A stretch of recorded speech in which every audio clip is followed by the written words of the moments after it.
What's going on, beautiful people? Guys, I really appreciate you guys for being here today. I know that we have a phenomenal show for you, and we have our friend here, somebody who probably been talking to for a while now, and she's been telling us some of the things that she's been through, some of the things that you guys are probably familiar with.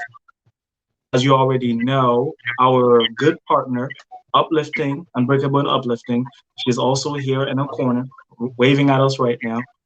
Let me go ahead and bring Marina to the show as she's gonna explain and give you guys the best of advice when it comes to the things that she's dealt with. Hi, Marina. How's it going? Going good. Good, good, good, good. We really appreciate you for, not only coming up here, but also responding to all the things that we're trying to get out there as far as helping other people. Because one of the things that we've been dealing with is folks been going through stuff. And the one problem after not having a voice for so long, it's difficult for them to even come on live and tell their stories. You know what I mean? They're gonna feel uncomfortable. Some of them have actually scheduled lives with us and ended up bailing. You know what I mean? They just, you know what, yeah, I want to Yeah, do this, but I don't think I'm ready. So it's we really appreciate it's you for rough. being here. We really appreciate you for being here. And we have our support system here. Unbreakable and Uplifting was going to be going through the comments and keeping the show going. Could you let me take one quick break? Okay, no problem. Okay.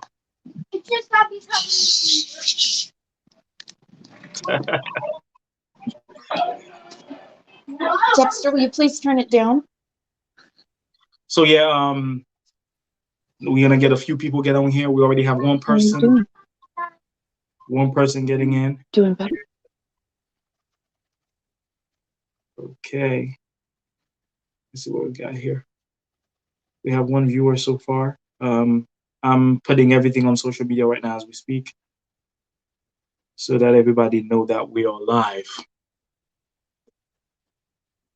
Hey, Paige is here. Paige is one of our frequent followers. Man, Paige is always here for us. Paige Paige, is always here for us. man, both channels, not just, Mm-hmm. yep, Mm-hmm. on both channels. Thanks, Paige, for coming. We're glad to see you. You're checking in right now. We have two people now. I just posted it on Instagram as well. Make sure Awesome. that everybody else come through.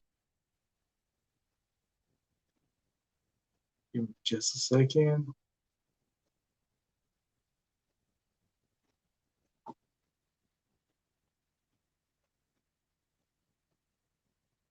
Hey, Do Peace, you can I see give that? a shout out while we're waiting on Marina? Of course, of course. I think she's here now. Oh, there she is. There she is. There I'll she give a is. shout out when we get back. I have a kid with seizures, and so they come and alert me when she has seizures if I'm not around. So I Oh, had to go wow. run into the front room, and I have no internet there. So Is everything okay? Is yeah, everything okay? she Okay. started talking, so I got to walk away. Let So me ask you if something. she Do gets do too we have to excited, schedule? she can no. No, I don't because as kids No, it's important. yes, no, this is her first one for the day, so I'm good. When she gets excited or over emotional, so if I brush her hair and she gets really upset about it, it can still give her a seizure. So Mm, it was mm. really short and good. We've had a very easy day today, but Okay, and there's an exciting movie on and it's one of her favorites, so it happens. okay, okay, good, good. And we had to make sure that everything is ready to go. Oh yeah, the kids are good. It Okay, was just excitement. It okay, happens. It's the Wow, honey. downside of living with it. The good and the bad can trigger her, so you just Mm, take it and move on. mm, good, move on. mm. So, Marina, we've been talking for a few days now, and Hmm. your story is exceptional. Why don't you start I with appreciate that. when everything started as a child? What was the process? Hold on. No, I'm telling some adult stories, and I told you really nicely already, and I really don't want to. I cannot. That would not be safe because there's not an adult checking you out while it's babushka. I appreciate you asking. Could you please close the gate and not interrupt again? That's his choice, his rules. Thank you. That is my normal 6-year-old who sees me do anything and she's like, what are you doing? Can I sit with you? Can I check it out? And I'm like, not today. You're not hearing these stories. So, through therapy and through other avenues, I did come to realize that a lot of my abuse started at a really young age. So, I didn't really understand much. I knew what had happened, and the basis is mom switched babysitters, and one of the babysitter's son sexually abused me for a long time. And an all of a sudden thing, the babysitter just closed her shop one day, and my mom didn't understand what happened, but my behavioral problems from there on out, it was what it was, and it was just like a downward spiral for from 18 months to about a little after 4. And so from about 4 to 6, my mom said that, you know, it was really hard to maintain me. And I have a 6-year-old who always interrupts and wants to be in things. And for my mom, it was too much for her. So I don't blame her, but it's really where it started. After 6, things got really more family based. My mom used what her mom did and it didn't work. And it caused a lot more abuse. And it in therapy, I learned it's called the scapegoat family syndrome. And there's actual roles each one plays, and I was the lovely scapegoat, which is hilarious because I love Rams. So yeah, it's pretty much a lot of abuse at a really young age changed the way things went for me. And because of that, you said the abuse started 18 months. I was still in diapers. That was the first part of your abuse. Very first. I still have nightmares that help explain why I don't like certain things. And so that's young age kid stuff, like my plaid dress that went over my face. It's why every time I see plaid, it makes me want to gag. I don't like things over my face because it reminds me of seeing the sun shining through my red plaid dress when that was going on. And it really sucks to have a memory of it. Yeah, it really does.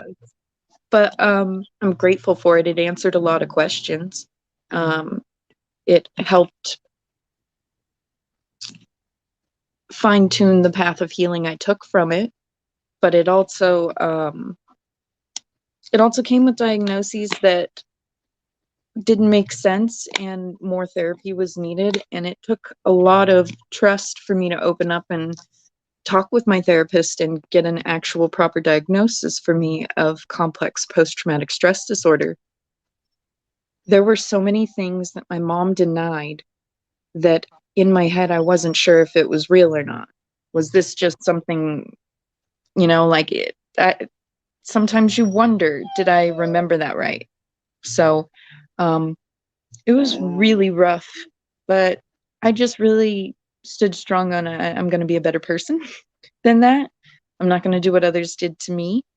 And so even at a young age, that was really my mentality. Like, I'm not going to be as mean as you. And it made me handle a lot. This is okay. We've had folks on here talking about their abuse as far as when they were 8, when they were 4. But have we ever had 18 months? This is unbelievable. And what is it? What was your mom's reaction? Because you said that your mom wasn't really. So what happened is in 2013, my only daughter at the time, my youngest, was injured.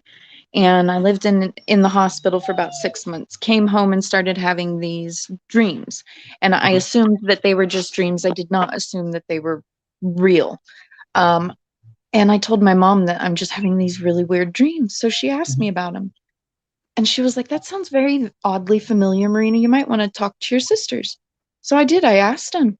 and they had vivid memories of me in my diaper, ripped, the sides ripped, and I'm in the doghouse hiding, not in any clothes. Like, no one explained that to my mom because it was so normal for them that they didn't think it was anything wrong.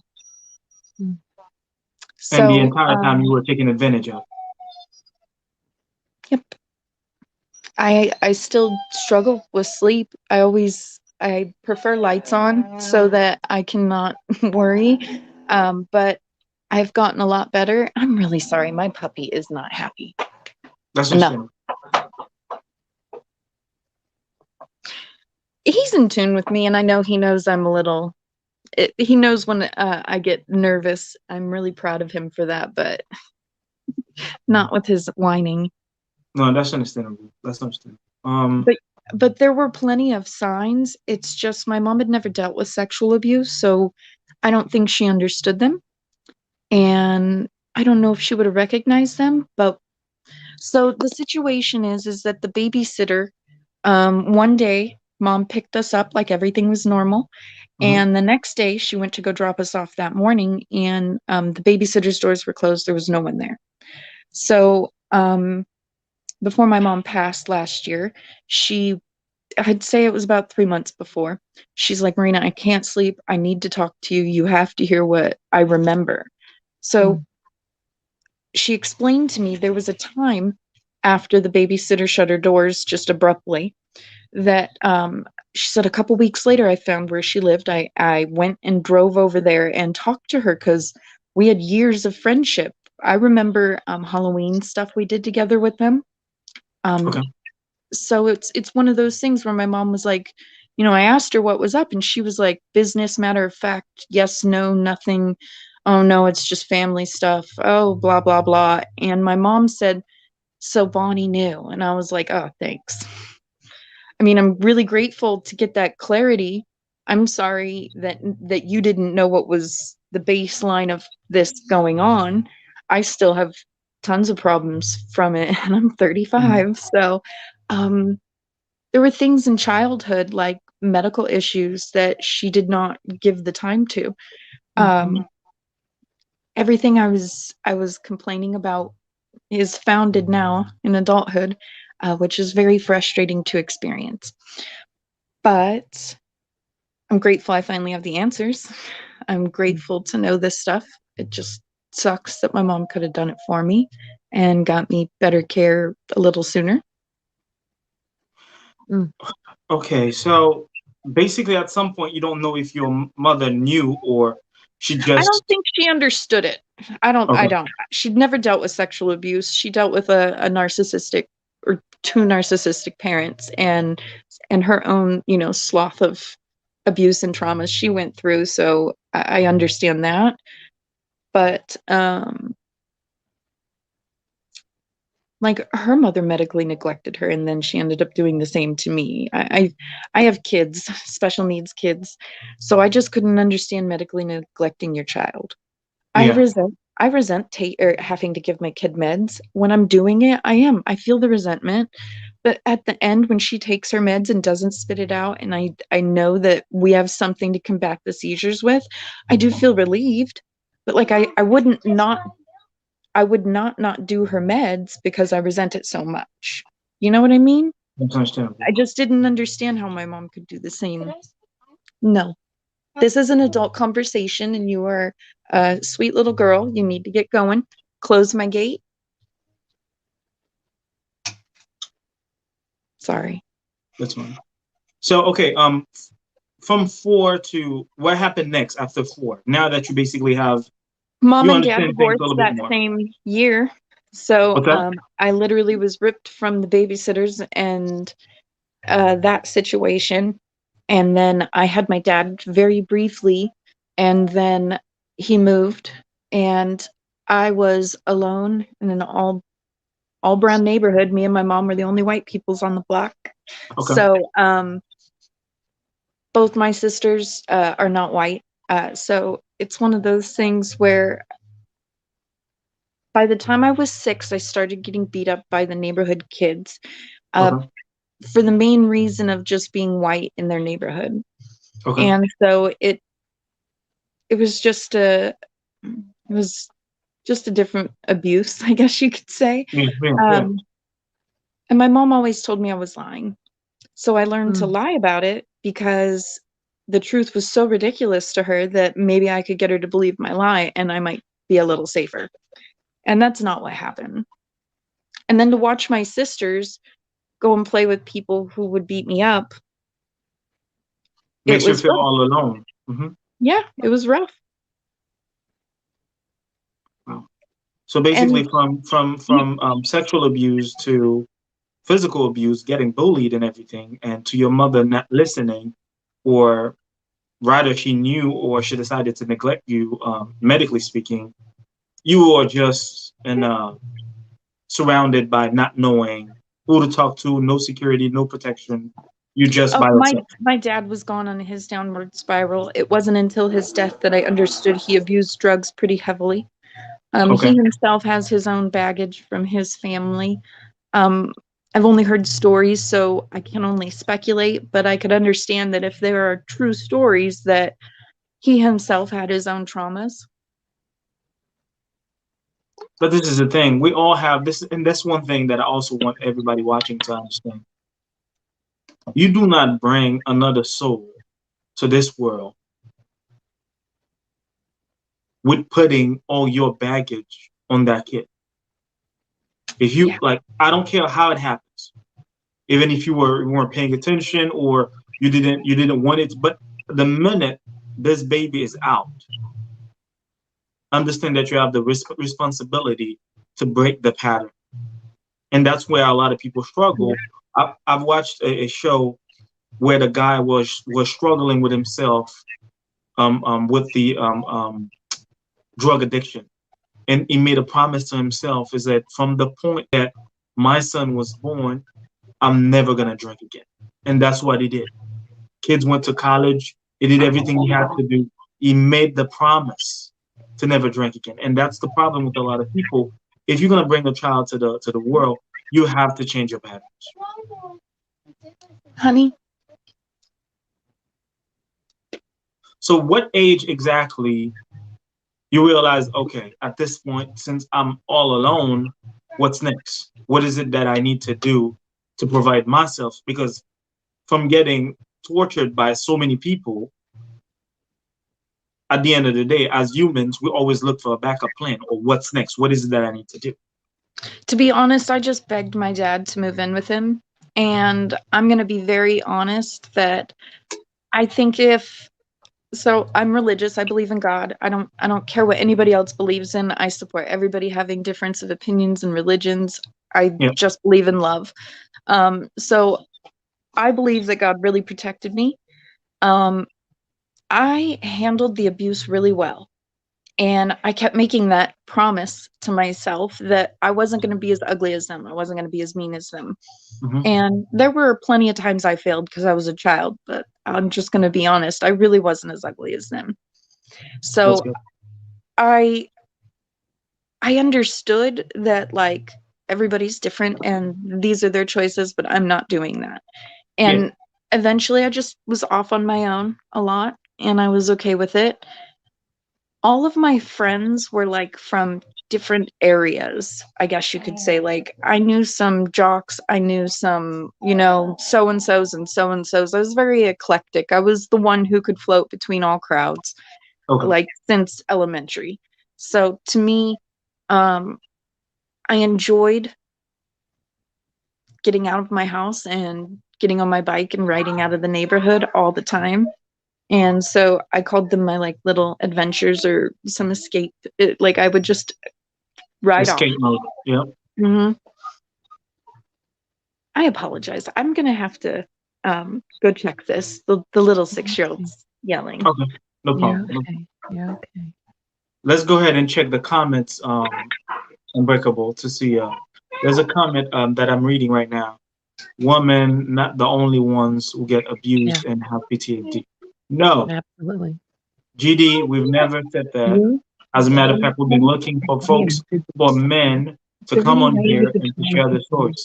Oftentimes I've talked to guys and they're just a little bit skeptical to come on here. They just do not want to show feelings. They just do not want to feel like they are weak. You are not weak, and we understand that the same way a lot of women have been abused is the same way a lot of men have been abused as well. As a matter of fact, there's a high percentage of men that I've known who've been in very tough and difficult situations in their lives. So yeah, GD, we totally agree. We've seen a lot more of our male followers coming forward in the comments. Unfortunately, we haven't had an opportunity to have someone come forward on a live with us and talk about it, which we totally understand. That's a tough and vulnerable. Rough. Okay, this is my third time. Okay. Yeah, it's vulnerable. Yeah. So especially from the perspective of being a man, where Peace, you and I have talked about this so many times, that society puts so many pressures on men. You've got to be strong. You've got to suck it up and not talk about your emotions and your feelings. So GD, absolutely, you are correct. You are correct. You are correct. And I know Peace and I both say the same thing. Any of our men who want to come forward, we would love to support you and give you that platform. Absolutely. I know a few guys who I watched them grow up like me. Okay. I know it goes across both ways. I just think men don't have that option as much because they're not raised in it. The thing is like, how many abusive men have really been able to get out of the cycle? And it really sucks, but it is a very serious thing. How are we going to help these guys if other guys aren't breaking the cycle to talk to them? Yeah. To be honest, it really was breaking the cycle for me. My mom would say a few things here and a few things there about how she got some help with her medical problems as a child, but she wished she had a therapist. And so she got us therapists occasionally. I'm going to say that very loosely because that part of my teenage years was rough for therapy. I do not understand how I went through what I have therapy wise and still have a good relationship with my therapist now.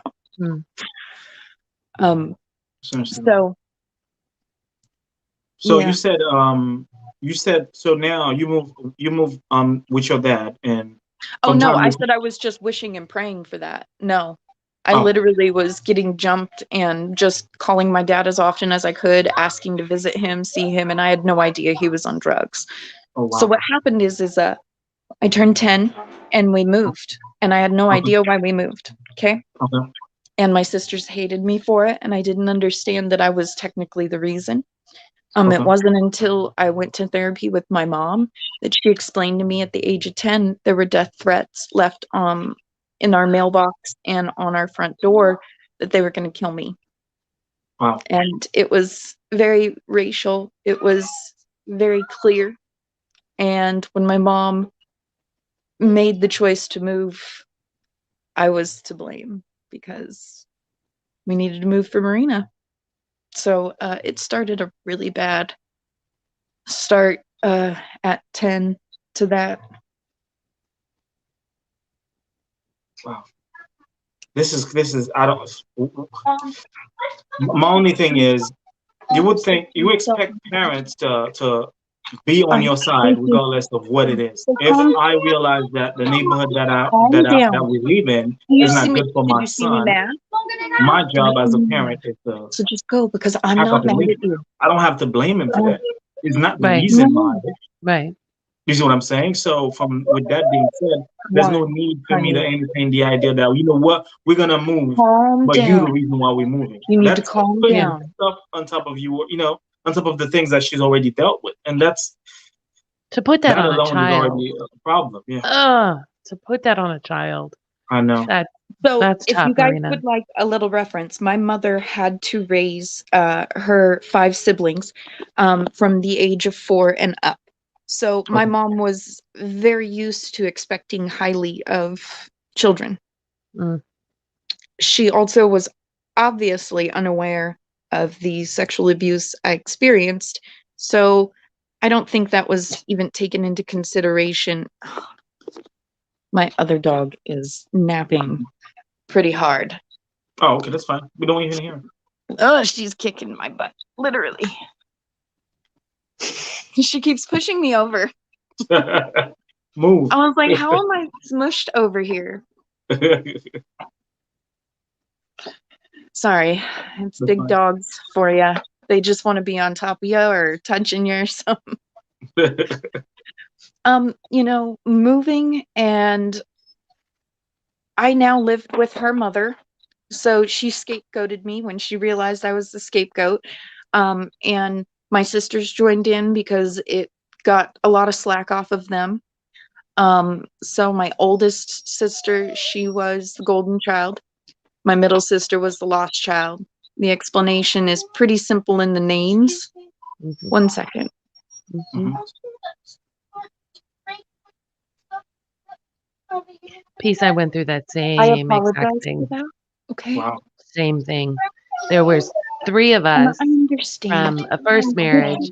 The first Did was he the calm down? golden. Because I was the scapegoat, and the youngest was the lost child. So absolutely get it. Yeah. It's such a tough place I for kids to apologize. be. It is. I look at it now in hindsight after having therapy and having it explained to me. Like, I love that my oldest sister got what she got. I feel Mhm. kind of bad for my middle sister, but when my older sister moved, my middle sister now became the golden child. And Mhm. so I like that she got some stuff back, I guess you could say, you know? And then Mhm. same with my older sister. Like, I'm just grateful that they didn't go through what I went through. I know it, I don't know. I don't wish it upon anybody. Who Yeah. would? I mean, Yeah. being treated like that really sucks. So, like, why would I want anybody else to really go through that in her name? Yeah. Yeah. I don't begrudge anybody. I but it was rough. It It was really rough. was. It was rough. Having the oldest sister call you horrible sexual names Mm. sucks. Having the middle sister lie to mom because she wanted me to hurt because she was upset with me. It really sucked to just, you know, be the dog that got kicked. Mhm. Really did. So I'd say from 10 to 14, it was a lot of chaos. Despite the fact that you guys moved. Yeah. My sisters, because they aren't white, Okay. now moved to an all-white town. Well, not Okay. all white, but a very heavily populated, in my skin color. So, a lot of the skinheads found out that I had black sisters, and I now became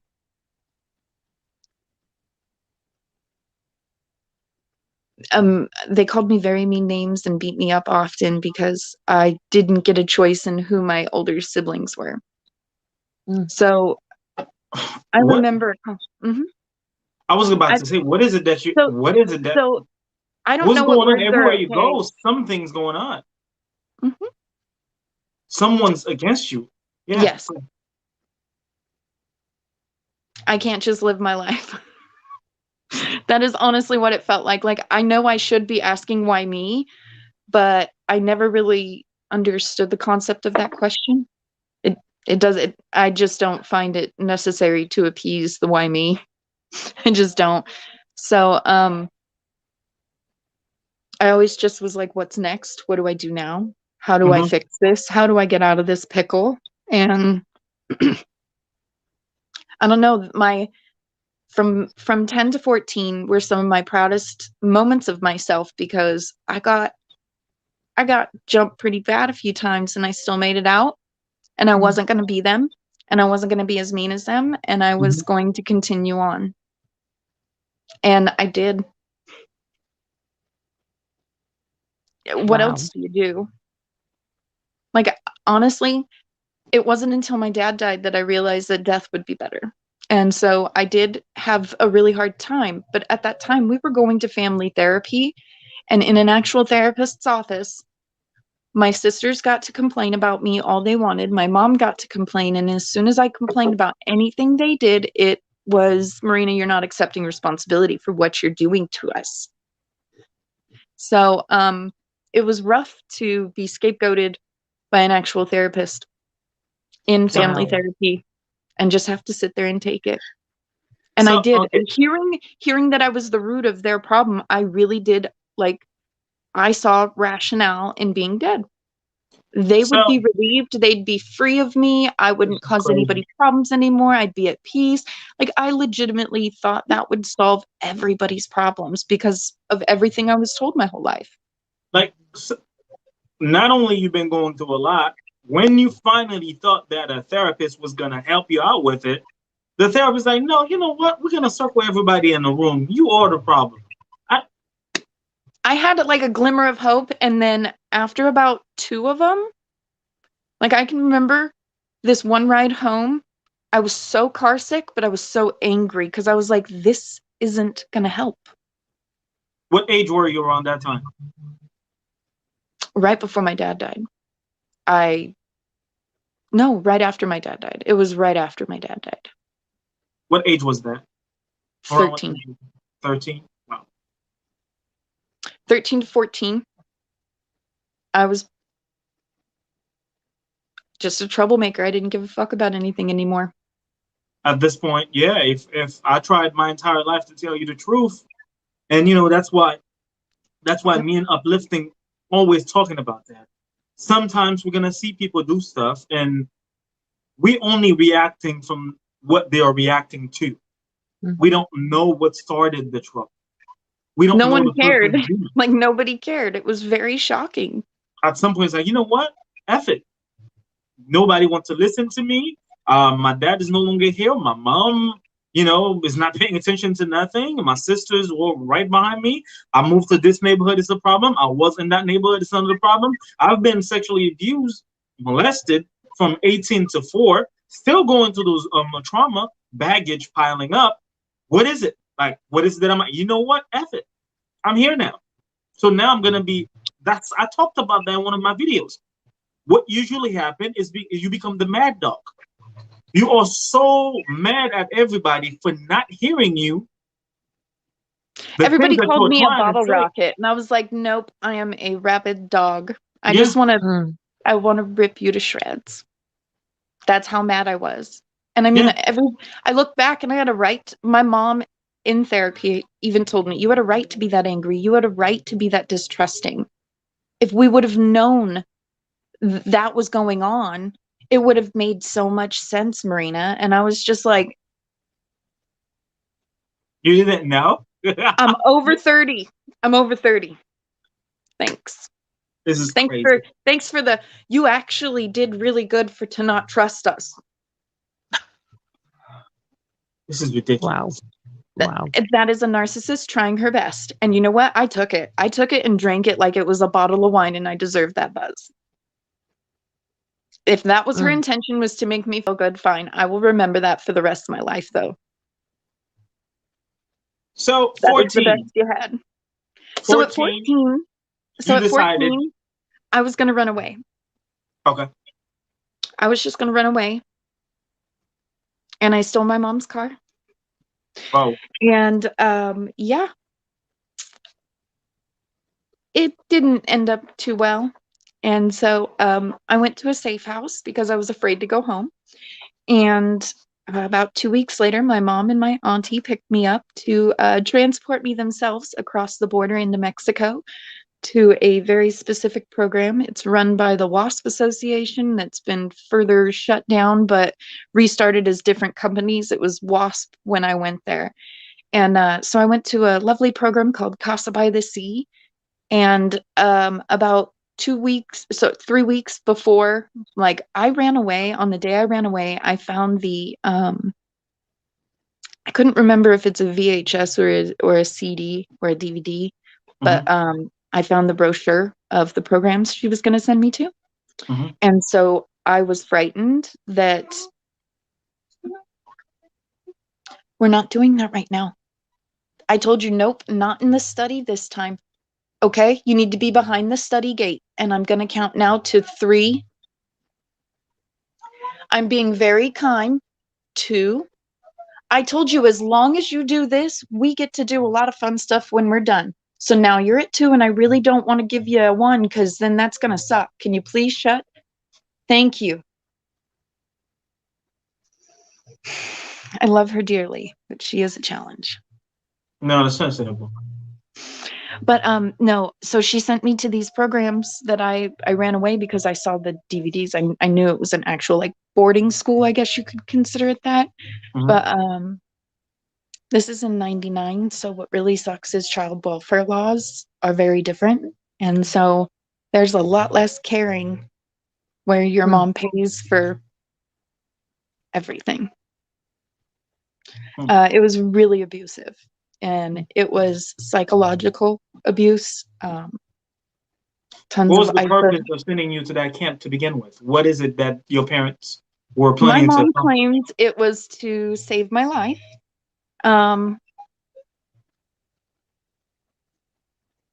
I'll be honest, like the first few days I had hope. If it was like legitimately a therapeutic place, this could actually work.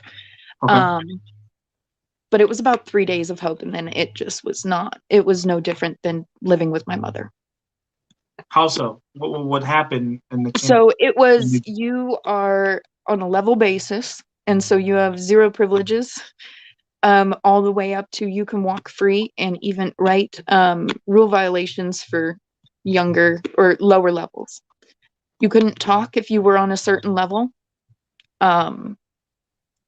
If you refused to do anything, you were instantly restrained and put somewhere in isolation. They are stress positions, and the restrainings are brutal. So I refused to do anything in the first program. I assaulted the director, so they sent me to a second program in Tecate, Mexico, called High Impact, and that was the worst place I have ever been in my life. It was very violent, in my opinion. Serious psychological abuse. A cat had found my sleeping bag, and when they found the cat, they tortured it for hours until it died. And that was to remind us that we aren't humans, in my opinion, and we have no rights to an animal. We're not here to help them and save them. And if you are found doing that, they'll do what they do. And all those locations, all the camps that we're talking about, they're all in Mexico. So far, there's still one more location that my That mom sent me explains it. to. So Because anything around here definitely would be reported and get shut down. That's basically the best of my knowledge. I actually worked in that industry for many, many years, and Wow. we heard about the camps that were across the border, where of course none of that was going on at any of the locations that I worked at. But yeah, they're not regulated. Peace. There's no regulation. You're across the border. There's nothing that the runs it. We were UN still isn't heavily. going to do anything about what they did to us in Jamaica. Mm, mm, mm, mm, mm. Oh, but the place gets shut down and then reopened because it's new ownership, new company, Yeah. new corporation, new this, new Yeah. that, and it's right Yeah. across the fucking way. Wow. Yeah, that's what it is. That's what it is. They're gonna change it. It's like buying It was a really different hard. soap. It was really hard. I shattered my foot in the second place in Mexico, and you have to run 2,000 laps in order to be free from that program, and I had to do it with a shattered foot. My mom gets to pick me up, and out of my brainwashed mentality, I gave her, oh, okay, I got my muscles, hold on. Thanks, Mom. So, This got stuck on it. next time, please send Dexter. Okay. Thanks, Mom. You're This is a welcome. lot. It's like It is. we So expected here- to hear it, but we never So thought. it's almost done. It's almost done, really. I pridefully showed my mom the facility, and she said it was very traumatizing. I told her about my shattered foot. She takes me to the ER as soon as we get into town. And that was where I found out she was still going to send me to Jamaica. So Jamaica's another camp over there. Yes. Jamaicans are also very unhappy about Americans who are white-skinned and living in their country. Okay. So it was not fun going to the doctor. And that was the doctor who reminded me I had some sort of form of sexual abuse, because I had a Jamaican urologist very not so nicely explain to me, there's too much damage down there, you know what happened to you. And I knew a gist. I also was in the middle of a traumatizing time. I wasn't gonna not that literally was like, okay, put that back there again, don't need it. Nope. Yeah. You're already going through enough abuse. Yeah. In Jamaica, they learned that I had assaulted the program director. So I was not assigned a buddy, I was assigned a staff, and her name was Mama Precious, and she was 6 foot something and very, very big, and she was who restrained me. So it was no different than any of the other programs, and eventually my mom ran out of money. But before she ran out of money, we unfortunately, as an entire girls unit, had to witness someone committing suicide there. She jumped off the 3rd-story building. I was in trouble, but still having to do school, and I was a dumbass and looked down. So it was very traumatizing, and I'm still very nervous about standing on a step stool, even though there's a handle. But I also haven't tried to kill myself again because of her. She really taught me the value of life, and I will never forget her.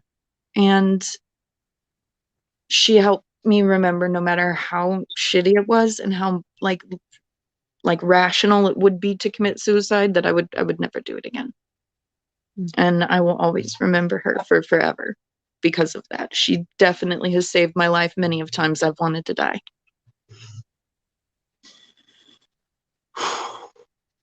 Yeah, So, I'm taking a deep breath over here too. Yes. Yeah. So It's you're rough, 35 but now. What age I'm are we very talking about grateful. right now? You're in Jamaica. All this have actually So I happened. got pulled at the age of 16. And I had to go back to high school with 0 credits. So it technically was my junior year, and I had 0 freshman credits. Things were not good at home. Like, literally, we picked up right where we left off. I had a binder full of problems that I needed to do, essays, memorizing Bible verses and dictionary definitions and sentences, and a certain amount of time being on restrictions still after coming home. And on top of that, I had to start freshman all over. So I gave up pretty quickly. And once again, I was so afraid my mom was going to send me back. I stole her car again, and I was arrested. And I was 16 when we found out that my mother never dropped the first joyriding charge, and the district attorney turned it into a GTA. So technically, when I came home at 16, I had a warrant out for my arrest already. So then they pulled me over in a stolen vehicle. And so I had a second one. So by the age of 16, I was sentenced to 8 years. My mother told him, give her the full time, give her the letter of the law. That's what she deserves. After sending me to torture camps, in my opinion. Did you, okay, let me, maybe I'm missing something. Did you do anything to push your mom to do all the stuff that she either said she didn't understand, or she decided to look on the other side? Or what is it that, did you pull out a gun, or did you do any actual abuse to your mother to push her to feel comfortable with she had kicked allowing me the out. law to put you behind bars? So she kicked me out at 13, and in order for me to have a free place to sleep sometimes, the rule was that I didn't punch my mom, even though my mom hit me pretty bad. And I held to it, and I kept those promises because I wanted a safe place to stay instead of sleeping on my mom's back porch. So no matter how many times I wanted to punch my mom, the worst thing I think I've ever done to her is call her a bitch. I refused to be that ugly. I refused to do that. I was going to be better to her than she was to me, even as a kid. I still sometimes regret not punching her, but I'm very grateful at the same time that I kept that promise, It helped it. I have a lot of pride in myself for not hitting her as many times as I've wanted to. Yeah, definitely, definitely. So 16, now you are sent to jail for 8 years. Yep. So I'm in juvie, and instantly they can see a lot of behavioral problems, but it's not technically the same kind that would have gotten me in trouble. A couple of the staff noticed that I was severely like reactive, like I'd flinch, I just didn't move right, and one of Fear them pulled me. psychosis. Yeah, one of them pulled me aside, and she sat down and talked to me. And I told her everything, and she's like, wait. So you're in here for stealing your mom's car and the DA just doing what a DA does. And I was like, yeah, well, it's better in here. You guys don't fucking touch me. And she just looked at me very surprised. And I was like, no one's put their hands on me yet. I'm happy. She's like, no one in here is just going to touch you. And I was like, well, I keep to myself. So as long as you staff aren't going to touch me, you won't have any problems with me. And she really was like, what the fuck have you been through? So I honestly explained, I just got out of these programs, like, and I'm locked up again, but at least it's not these programs. So I'm going to be an angel if you guys just don't fucking touch me. So, they gave me a cell. They let me sleep in a cell. They let me have a chance to acclimate, and they treated me like a human being. In jail. Can you Juvie imagine this? Are you listening to this? Unbreakable? saved my life. Yeah. She's finally finding herself in jail. Safe. In jail. Safe. Yeah. Yep. So what happened is I was about to turn 17, and they were like, you cannot be in here. You know, you're doing really good because we give you a safe place. We want to put you in a different program. And I took it. I was like, heck yeah, you know, let's go. I got my GED within 3 weeks of being there. I really enjoyed it. It was nice to not be in juvie and to be treated kind of normal. It was still really nice that it was structured because I felt safe. Like a lot of the triggers weren't there, and I had a therapist who actually listened. And on my mother's deathbed, she explained that she hated Miss Stephanie, and it was insane to me that she has complained about this since I was like, I've heard the same complaint since I was 16, that she cannot stand Miss Stephanie, and I still heard it on her deathbed at 35. And that was your therapist at that time? Who finally held her accountable, who finally explained that, you know, she needed to be held to some sort of something. And yeah, it was rough, but it was worth it. I finally got help. Yeah. So what happened is I turned 18, and 3 weeks later I was seen in front of a judge, and that is enough. I was seen in front of a judge, and they so kindly, a lot of people, meaning staff, showed up for me and explained how good I had done and how much, you know, I had improved and what I was able to do with my time. And this is only 2 years into 8. And it was really nice because the lady who had listened to me the first time and got me a cell and let me have a little time to myself to acclimate, she was very kind and explained that maybe it'd be kind enough to give her the 2 extra years she spent somewhere else going through way worse. It'd be really nice if maybe you take that into account. And the judge did. I got no probation, my record expunged, and I was done and free. Finally Yeah. a break, right? Finally something that you could, hey, you know what? At least at 18, I finally saw myself instead of just being in the shadow. Things got really dark when I got released because I had to go back to my mom's. I had nowhere else to go. And she gave me that binder again, just like when I got out of WASP. And I was losing my mind. I was like, holy shit, I'm free. I'm 18 and an adult, and I technically have nowhere else to go. Like, I was really contemplating just going on the street. I didn't give a fuck if it wasn't her house, and it was better. But it was very wonderful that I got saved by some kind people who heard my story and were like, I think I have a position for you. Just call her explain that, you know, you need something, you need it quick, you need this, you need that, and this is what you're willing to do. And I got the job taking care of elderly people in an independent home. I was just like the care manager. I made the meals, signed the nurses in and out, signed the family in and out, kept the property nice and neat, and just made sure everything was washed, cleaned, and the nurses did everything else. It's just like a house manager. Didn't give meds, didn't have to worry about shit. And it was nice. But about 6 months into that, they came to renovate, and drugs were a problem with the construction workers. They started stealing. I wasn't respected in asking for it to stop or something to get improved. So I had to move back in with my mother. So within 3 weeks of moving back in with my mom, I met the father of my son. We moved in together very fast, very unhealthy, but he didn't touch me. So I thought I was making better choices. Yeah. How he treated me wasn't better, you know, and it took a long time to unlearn that. And then when I thought I did pick better, it was just passive aggressive narcissism, and it was no different. Then it was just a nicer version. I'll be honest. But when you start seeing it repeat itself, you're like, okay, when are you going to learn, Marina? Like, there has to be something you've got to do too. And so you start reflecting, you start really paying attention, you start getting super honest. And once you get that honest with yourself and you admit that, you know, I allowed this because it wasn't this. I allowed this because it looked better and it felt better.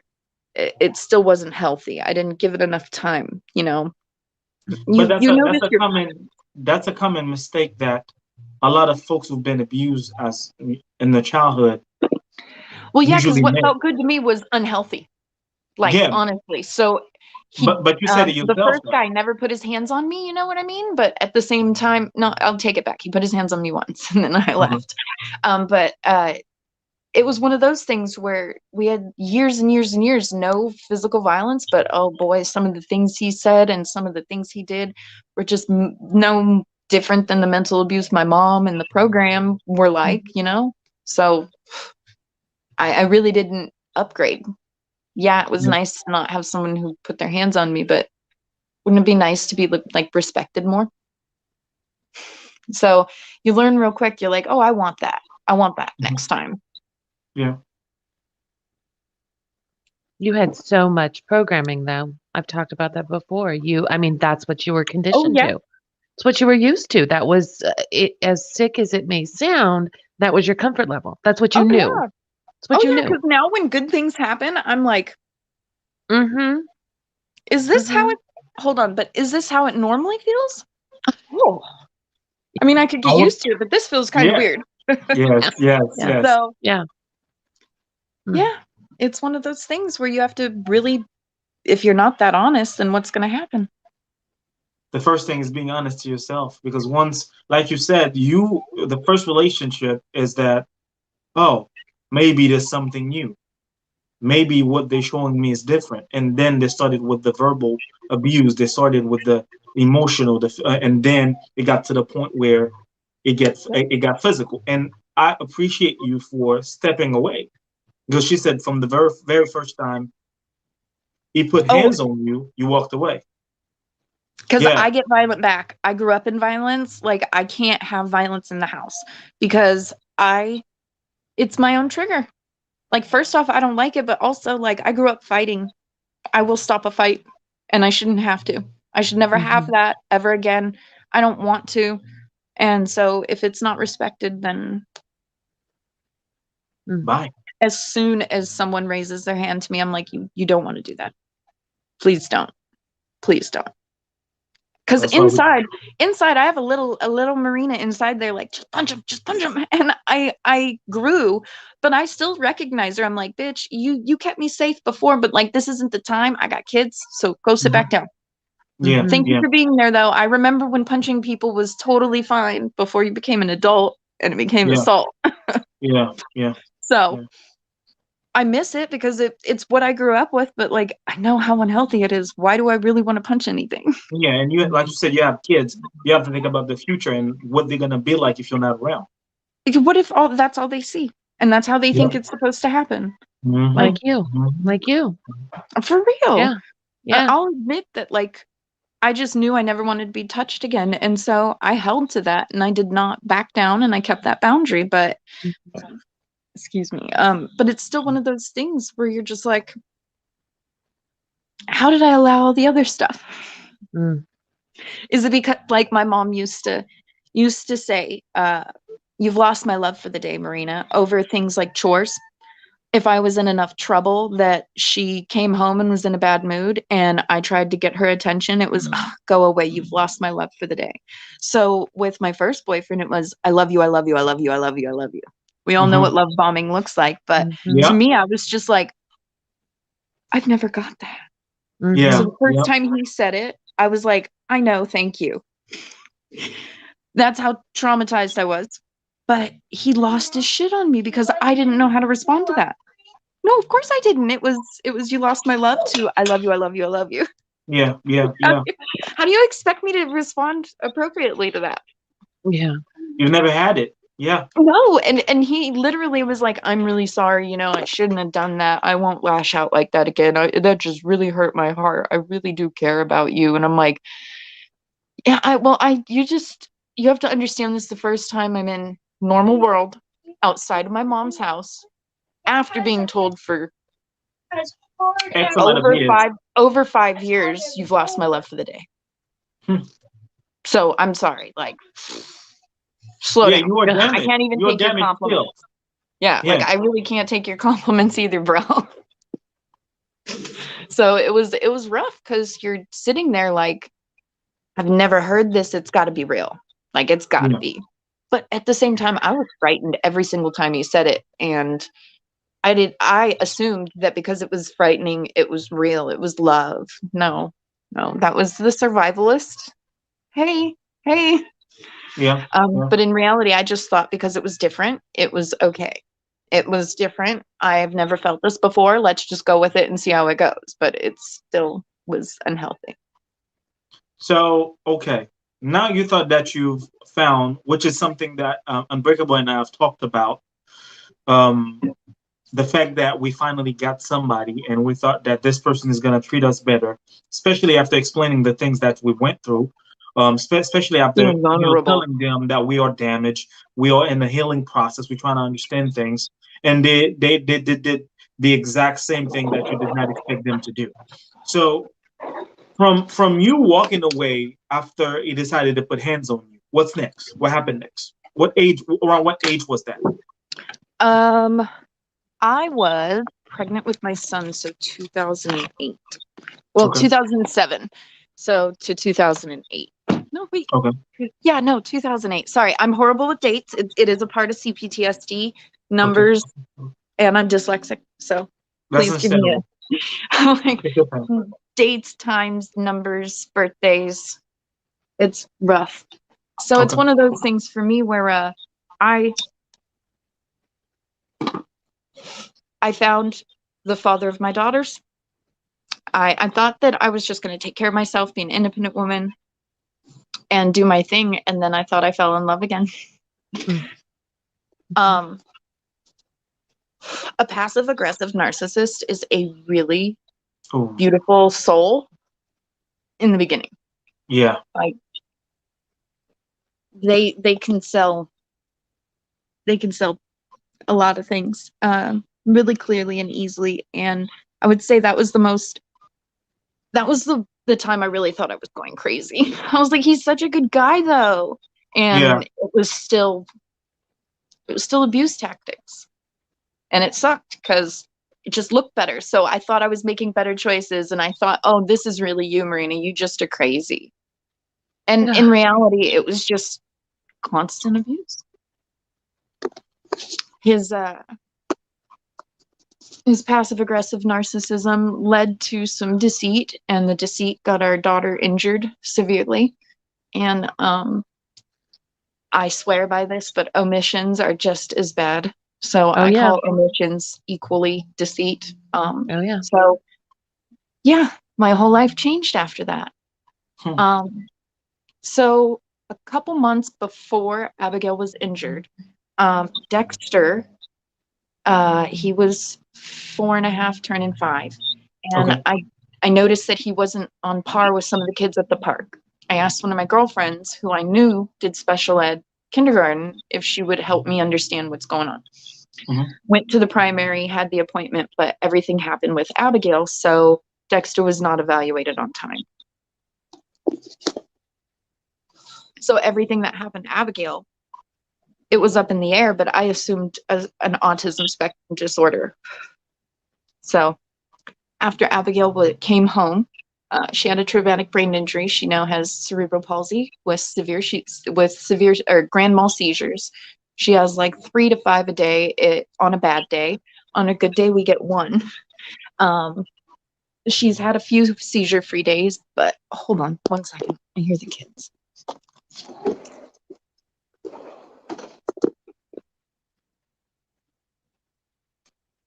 Unbreakable. We had a comment here from Wish So Free saying at no point in time should a child ever be subjected to verbal, physical, or mental abuse because their parent is not able to recognize and get help for their own shortcoming. I agree. But you know, back in my day, you know, I'm not ashamed to say I'm 51. Back in my day, those were just not things that were recognized. Like, you didn't talk about mental health, you didn't talk about therapy, you didn't talk about, you know, going and getting help, and abuse was just discipline. Yeah. It was just discipline. You know, it wasn't considered abuse at that time. It was the common norm of, well, you just beat your kid. Just beat your kid, you know, way back then. So sorry about that. Yeah, Wish So Free. I sent you a agree with message him. there. I agree. And I agree with you also.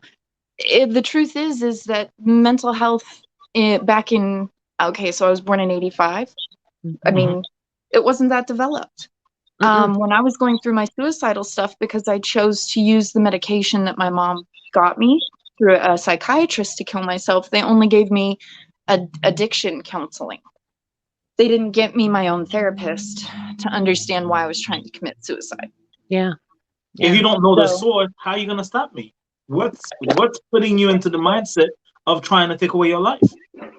That's why we're even doing this here right now. Yeah. We go they into don't the question source it. of the problem. Without the source, you won't be able to, you know, get it to rest. Like, there's nothing I could do. No. Like, don't get me wrong, if family therapy would have been like actual therapy, it would have been productive, in my opinion. Yeah. Like, I just also was at that point in my life where I didn't trust any of them. I never had, and I still, like, so I told my mom on her deathbed that I was going to cut my sisters off when she passed, because the only reason why I did anything with them is for her, because she wanted us all to be siblings. But once she's gone, I'm done. And I mean, I hope that they heal. I hope they go through whatever they want. That's wonderful. I just want them out of my lives. I don't want that back. There's too much trauma that every time I hear their voice, think about them, it just reminds me of gross stuff. And so I can love them from a distance. They don't need to be in my direct life. So, okay. I'm expected to hear more. Now you've got yourself with a passive aggressive narcissist. From that point is basically love bombing you, giving you that I am the perfect man, I'm the perfect I'm going to person take care of you. Look at this. Look at, I have everything together. Look how great I'm doing. And you move in eventually, and it is not that realistically. I left because I noticed the deceit instantly, but he still won me over, and eventually I moved back in, and eventually I had a kid with him. But I moved out when I was having a very complicated pregnancy, and he kept saying, we can't afford for you to go into the hospital for a couple days, because they wanted me to be admitted. We couldn't afford it. Why not? You don't mind me asking. I had free healthcare. He would be left with the kid, my son, is how I saw it. And it was really rough. And I was like, if you can't take care of me, how are you going to take care of me and the kids? You know, if you're the man of the house. And it made me leave. And I'll be honest, I just wanted out of California at that time.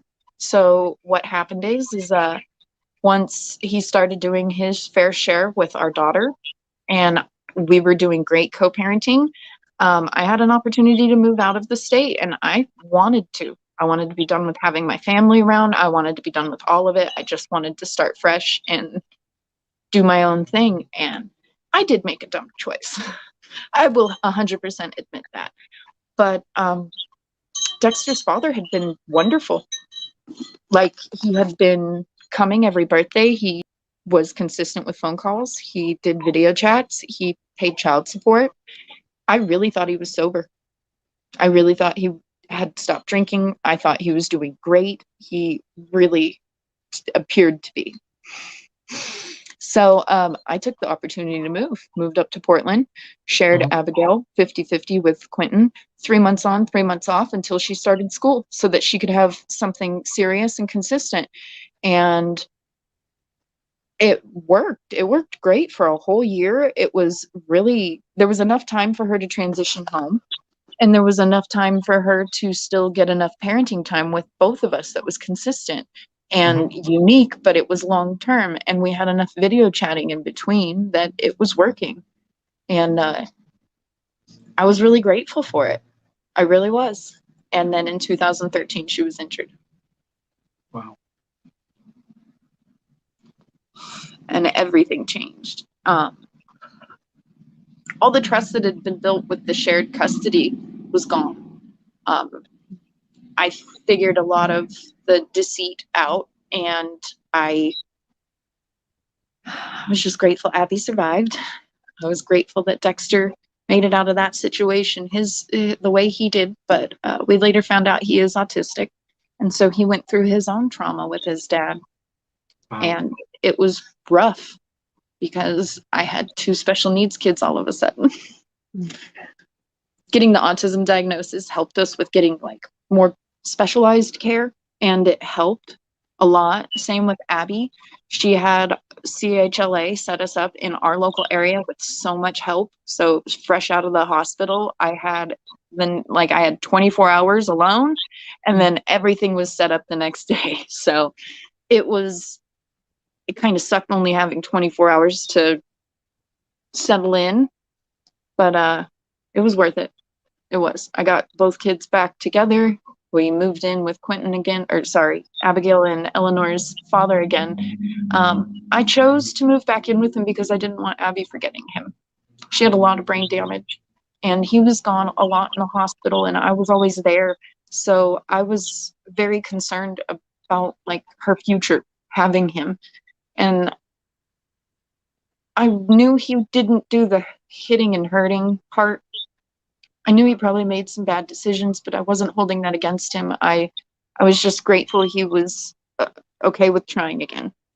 I ended up with Eleanor, and it was an extremely complicated pregnancy. All the damage from when I was 18 months to 4 on my third pregnancy was really rough. And he once again said we couldn't afford for me to go into the hospital. So I was not very nice that time. And I did move out. And yeah, that was the beginning of family law. So that's basically, from that point, that's basically the beginning of this journey.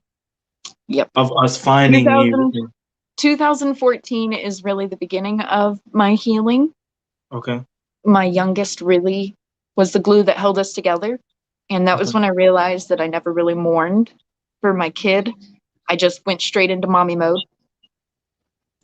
I never got to mourn for Dexter because I really thought he was going to be a normal kid, but now we're going on a totally different path. That idea of that baby And then growing up with, or like watching Eleanor grow up, I realized that I can't make up who she's going to be. I just need to live in the moment and enjoy the moment, because there's no telling who she's going to become. And I need to just not build a future idea of her and just enjoy her now. And she really was. She was a godsend. We needed the third one. It's amazing to me that from the glimpse of times that compared to your mother, that you've been a mom, you've accomplished and made yourself 100 times more valuable than your mother ever was to you. I always said, I'm not going to be like them. I'm not going to change my heart. I'm not going to change my kindness. I mean, I may get angry and mad here and there, but I am not going to change who I am because of all that. Like, why harden myself? Like, it just didn't, I didn't see that as a valid point. I saw so many people who hurt me, and just imagine how many people hurt them before me. And now I think like this now, but I didn't really see it that way. I was just like, I'm not going to end up being you. I'm not going to end up hitting people like you hit me. I'm not going to end up being like this or that. I learned what not to do first, like first and foremost, what not to do. And that's a really hard thing to grow up with, because now what do you do right? Is this right? Well, how would I know if it's right? I don't have an example. Okay, let me go on YouTube. Let me read this parenting book. Let me ask a therapist. Let me go get some ABA help. Let me go do this. Let me go do that. And that's healing. That's healing. That's you healing yourself without even knowing that I'm you're going to already figure in it out. That's how I've been my whole life. Let's just figure out the next step. Let's just make it to this next something. That's how it's always been. So 2014, you started the journey of recognizing that, okay, this is you and the kids now, and there are a lot of things that have already happened. You cannot change them at this point, but you can change your future. Yeah. So now, for 2014, you with the kids. What's the path? Like, what's the day-by-day step? Therapy up the ass. Okay. Tons of therapy. It really was. It was repeat therapy, because Dexter had to unlearn a lot of unhealthy things he saw while he was with his dad. Dexter had to understand how much Abigail changed when he already knew her as one way, so he didn't understand why she was so different. He had to deal with, his own stuff, and I was trying to heal, because I realized that like there was an incident where my mom slammed my head into a wall. How come I only got a minor concussion, and yet Abigail experiences the abuse she experiences, and she gets 10% of her brain? Like, it was really eye-opening that Abigail went through everything I did in just a matter of 4.5 hours, not 18 plus years.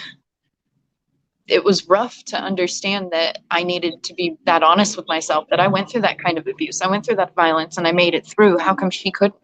Like, how come this? It was the, why my daughter? Why not me? And that was when I was like, wait,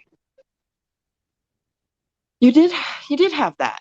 It just, it was very different. I'm telling you. What do we have in the comments? Unbreakable, what do we have in the comments, please? Wish So Free has been awesome. Wish So Free has been commenting quite a bit with regards to mental health awareness being, a recognized month since 1949, but we just don't talk about it. We don't talk about everything. And they mentioned that it's why I do this. This is the fourth time I've done it, and I will do it every single time I find an opportunity, or if I'm emotionally available. Okay, it takes a lot to do it, but imagine how many, like, I speak about things everywhere in public, to a stranger, to friends online, to support groups online. I'm not afraid to share my story, because how many other people went through it, and I went through that alone. So what's, like, why keep it to ourselves? We're not alone. Yes, we went through it alone, but let's not heal alone. We already know how awful it was to be alone experiencing that. Can we do the opposite? Yeah, yeah, there's so many more, and Wish So Free was saying this as well, Peace. There's so many of the other aspects that fall under mental health that are just so much more in your face. You know, you've got the schizophrenia, Wish So Free was talking about, but the PTSD, the anxiety, the depression, the suicidal ideations. I mean, we just don't talk about these enough. She, I'm. I apologize, Wish So Free. I can't tell on your picture because I'm blind whether you're male or female, but this person is giving you so much love and telling you what an amazing mom you are to be, I don't always feel that raising way. these I know in kids. my head I'm doing great. I want Mhm. the emotions to finally match someday. I think that's part of Yeah. the healing process, but I Yes. know I'm doing what's right. It's Yeah. just how rough and sometimes dark it gets, because Oh I yeah. mean, C-Ptsd is something I never understood until my therapist was like, well, you're not bipolar. You're not.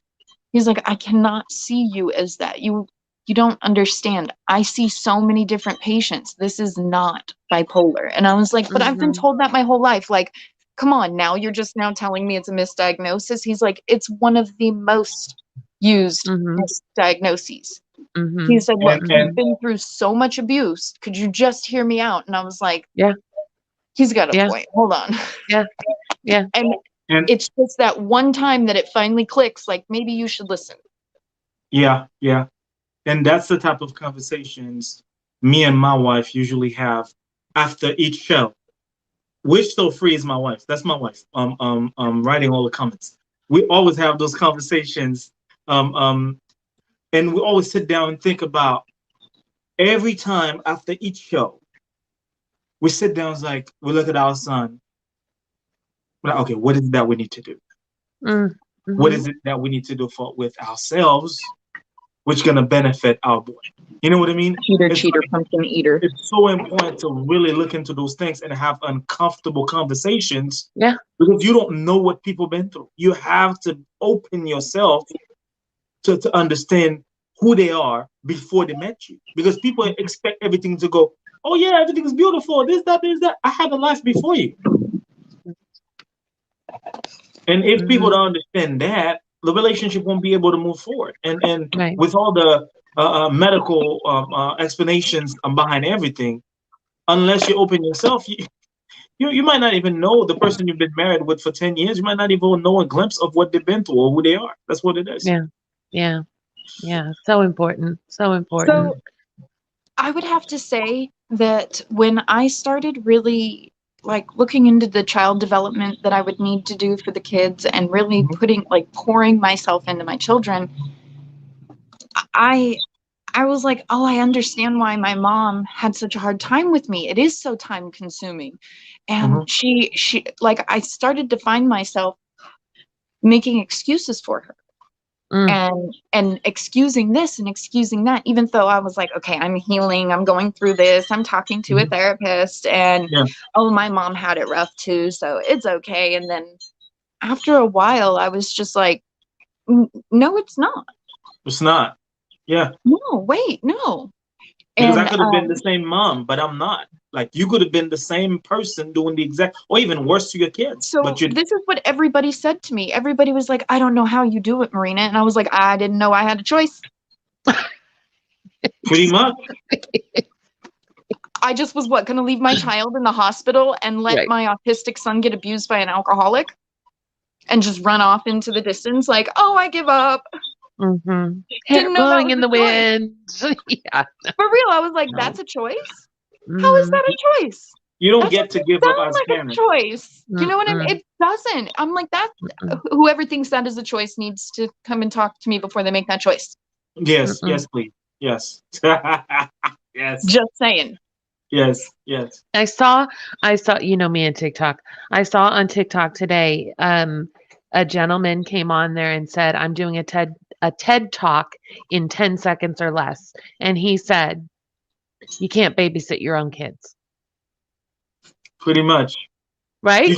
Yes, yes. Just like there are parents who are gonna be going on social media. Every I take moment care of of this. parenthood is trying to teach them something so that they can get out of your house and be successful, happy, Right, Yes, healthy human right, beings. yes, right. yes. Every time I found out I was pregnant, I was like, I just want them to be happy, healthy, and smart.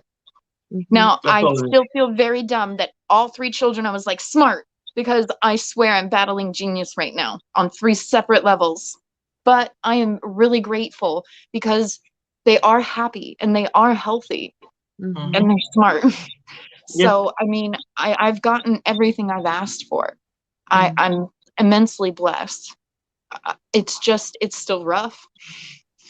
Yeah. It doesn't matter how beautiful you can paint your picture. You still, every day is a day to be a little better than we were yesterday. And if we back scoot, hey, guess what? That means tomorrow we can try to be just a little better.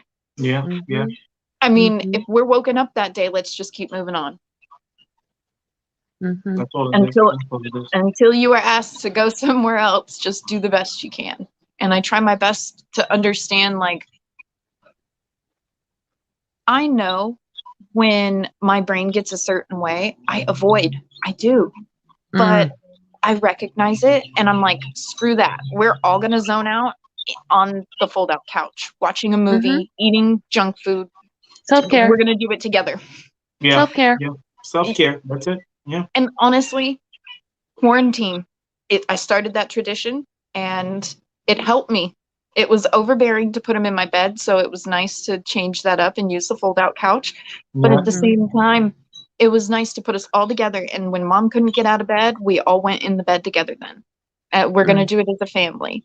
Everybody had to hear Abigail scream when she was learning how to walk because her brain wasn't communicating right. So all she could do was yell at us like, I can't think like that. I don't know what to do. She couldn't say it. So she instead just would look at you and scream. Mhm. But my son took it and he still helped her learn how to walk. He was the one who taught her how to build blocks. And he's the one who taught my youngest Eleanor how to build blocks and how to sword fight with sticks that they now like. I don't even allow it anymore. I didn't have that with my siblings. I'm obviously doing something better if they're legitimately playing with each other and child developing together. I mean, they fight like cats and dogs, but you know what?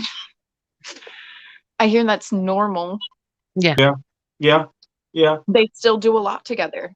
Like Yeah. Dexter was like, Mom, the movie's done. And I was like, put on another one. He's like, I know what to surprise him with. I don't ever remember my siblings being like that with me. No. The heart You on know that you're little doing a one. good job. You know that you're healing, and you know that you're breaking that path that you grew up in. You know that you're breaking it up. Like you already know because the things So that I you're gonna know see every I day. can't wait for this to match. When damn flies.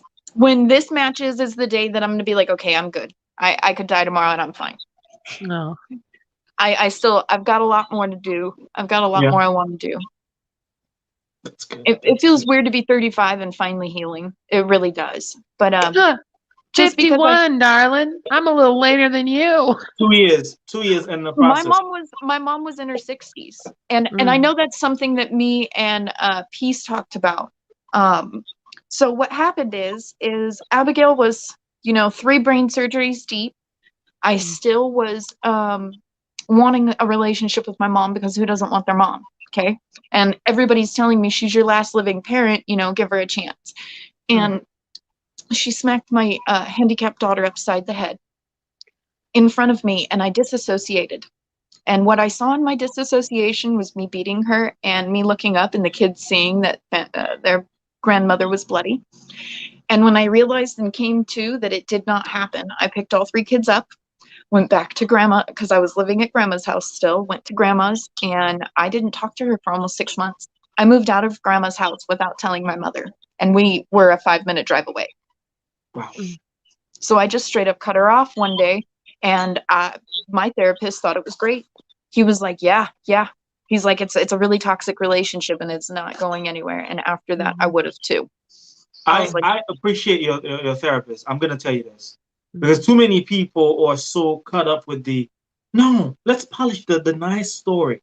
That's your mother. Let me tell you, anybody who's toxic enough to not understand the things that they are doing to you is wrong.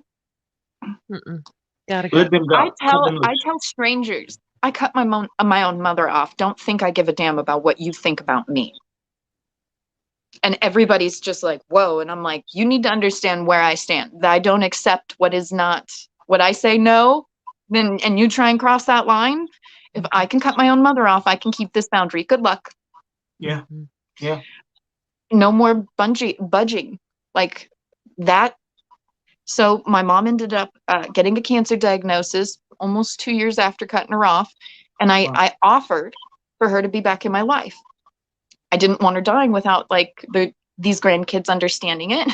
You know, I realized the change in situation, and I maturely handled it.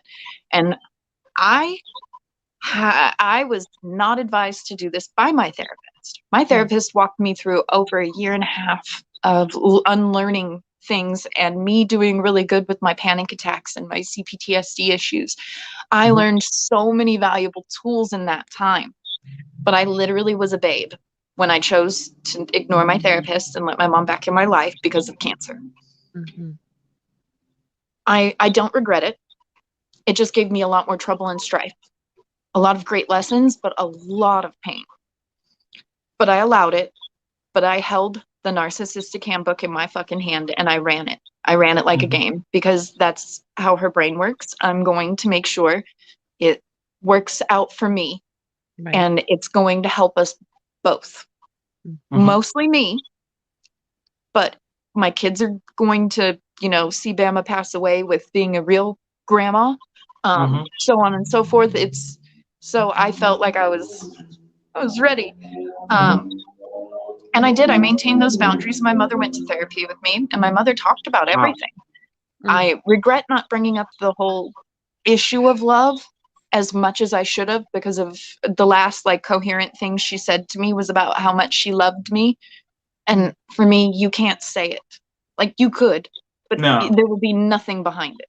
You can sit here and tell me that one day you are going to be a god, and I'm going to be so respectful, I'm going to be so kind and so non-judgmental, but for me to believe it, feel it, and anything like that, if there are no actions. And so the last time I heard my mom say she loved me, it was so out of context, so out of everything we've learned in therapy, everything we've done. That's what you think I want? Thanks, Mom. No, that's not at all what I wanted. Ugh, it was awful. It left me feeling pretty awful. And it made me feel very confident and comfortable. You gotta stop. Two.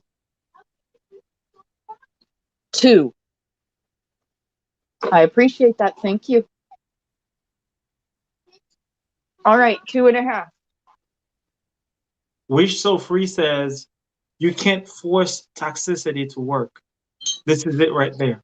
She wanted her grandbabies, and so I used them as a pawn. I will be honest. She did not want to die on bad terms with her grandbabies. And so one time she didn't want to come, and I was like, yeah, well, then you're going to have to explain to them why they aren't going to be able to see you. Hey. And she was like, oh, well, I'll do the best I can. I was like, it's cool if you have to cut it into a half session, but, you know. You have to come. Yeah. And we addressed a lot. And honestly, it helped a lot. Towards the end of our set, like before when she got her second diagnosis, she was opening up about the abuse she experienced with her mother, and the mess up she made with her siblings, being basically their parent. And I will admit, my mom did not make the same mistakes. She made worse ones with only one kid this time. So if you really look at it, her track record didn't change. It just looked better. She still was toxic to a few of the siblings that she had to raise. She was toxic just with me. I'm grateful it was only me. I really am. But when she died, after a couple months, I realized that I didn't have a knife under my pillow anymore. How do I start feeling that safe all of a sudden because she's dead? I don't care. I'm so grateful for it. It feels really nice to know I'm not like waking up from a bad nightmare and fishing underneath my pillows for my knife to help me feel safer. I am waking up from nightmares and still struggling because, I mean, everything's new. Yeah.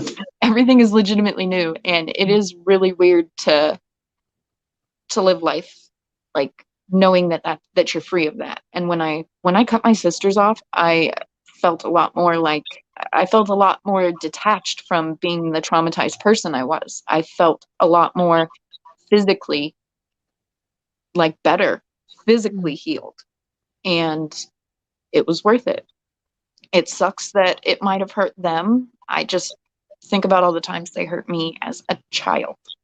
And I understand those were children being children, conditioned to do what those children were conditioned to do.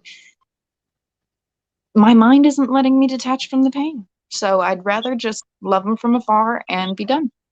Yeah, maybe in the next 3 to 4 years, we'll see what's gonna happen. No? Nope.